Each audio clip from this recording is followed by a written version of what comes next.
You ever buy a game, install it, stare at it in your library, and then immediately launch the same game you've been playing since Obama was in office? Because somehow buying the game was exciting, downloading the game was exciting, watching the progress bar fill up was exciting, seeing the icon appear in your library was exciting, but actually clicking play, suddenly your brain reacts like you've been asked to help a friend move. And this is where a lot of gamers end up. You have a library full of games, wish list full of games, a backlog so large it could qualify as a historical archive, and somehow you're still sitting there saying, I have nothing to play. So today I want to talk about why you keep buying games you never touch, why your Steam library looks like a digital museum, and why half of us are apparently collecting games the same way boomers collect decorative plates. The first reason is simple. Buying the game feels productive. Not actually productive, fake productive. Same kind of productive you feel when you spend 3 hours watching productivity videos instead of doing the thing. You see a trailer, a review, a friend says, dude, this game is incredible, and suddenly your brain starts creating a cinematic montage. The new chapter, the new you. You're finally going to become the type of gamer who finishes RPGs, reads lores, explores every side quest, makes thoughtful dialogue choices instead of accidentally speedrunning the bad ending. Then the game downloads, you launch it, play it for 20 minutes, maybe customize your character for 45, and never touch it again. Because buying a game gave you the emotional reward of starting a journey without requiring any of the effort of actually taking it. It's like buying running shoes and feeling healthier before you've even taken the first step. Sometimes you're not buying a game, you're buying a personality.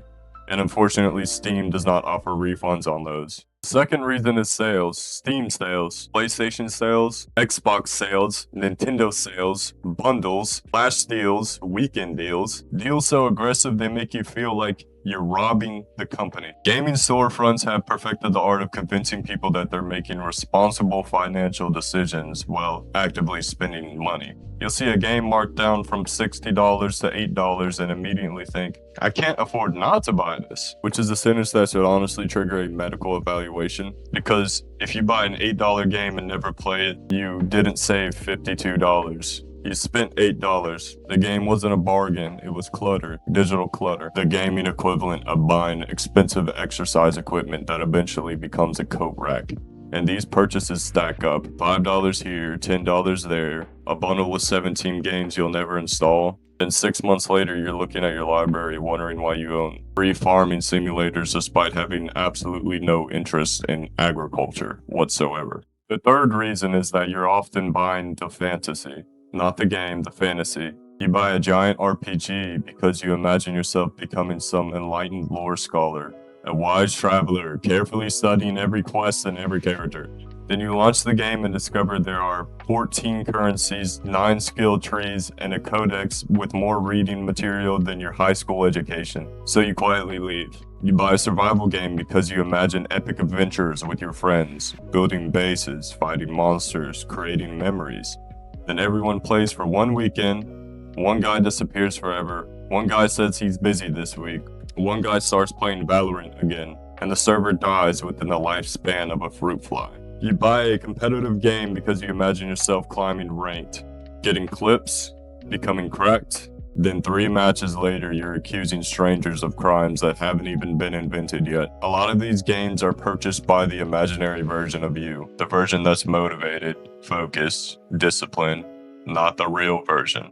The real version gets home exhausted, watches YouTube for 2 hours, eats cereal at an inappropriate time of the day, falls asleep holding the controller like a Victorian child dying of tuberculosis. That's the guy actually making the decisions, and he has very different interests. Fourth reason is choice overload. People assume more games equals more fun, but after a certain point, more games just means more decisions. You open your library, 100 games are staring back at you. RPGs, shooters, survival games, horror games, strategy games, games you bought because a YouTuber said they were masterpieces, games you bought because they were $3, games you bought because you were going through something emotionally, games you don't even remember purchasing, which is honestly the most concerning category. And instead of feeling excited, you feel exhausted, because now choosing a game feels like scrolling Netflix. You spend 25 minutes looking for something to enjoy, then somehow end up replaying the same thing you've already played for 800 hours. Not because it's the best game, because it's familiar. No learning curve, no commitment, no risk. Your brain knows exactly where the dopamine button is. And honestly, after a long day, that's hard to compete with. The fifth reason is backlog guilt. Eventually, your library stops feeling like entertainment. It starts feeling like a list of unfinished obligations. Every unplayed game becomes a tiny reminder that you spend money and never followed through. So instead of thinking that looks fun, you start thinking I should play that. And that word should is where the fun goes to die. I should finish this RPG. I should go back to this survival game. I should stop buying games. I should probably seek professional help. The moment games become a responsibility, your brain starts treating it like one. Now you're not playing because you're excited. You're playing because you're trying to justify a purchase. You're forcing yourself through content you don't even enjoy because somewhere deep down, you're trying to convince yourself that money wasn't wasted. At that point, the backlog isn't a collection, it's evidence. A digital crime scene documenting years of poor impulse control. So how do you stop? First, don't buy games unless you're planning to play it this week. Not next month, not eventually, not when life calms down, because life never calms down, and eventually is where the game gets fossilized. Second, ask yourself one question. Do I want to play this or do I want to own this? Those are two completely different things. A shocking number of purchases fail that test. The third way, stop treating sales like emergencies. The game is not escaping. You don't need to rescue it. If you weren't interested in it yesterday and won't play it tomorrow, the discount changes nothing. Fourth, finish, drop, or uninstall something before buying another game. And yes, dropping a game is allowed. You don't owe a game your loyalty. You bought entertainment, not a marriage license. If it sucks, leave.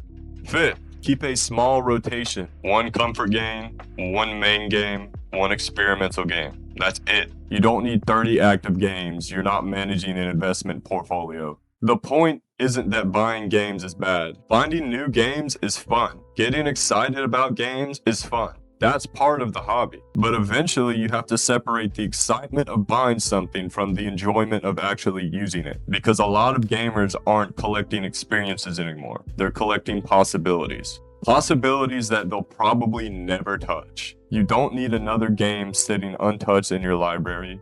You need to be honest about what you actually enjoy. And sometimes the healthiest thing you can do is open a game you already own. Give it a real chance, and if it sucks, delete it. No guilt, no ceremony, no dramatic farewell speech.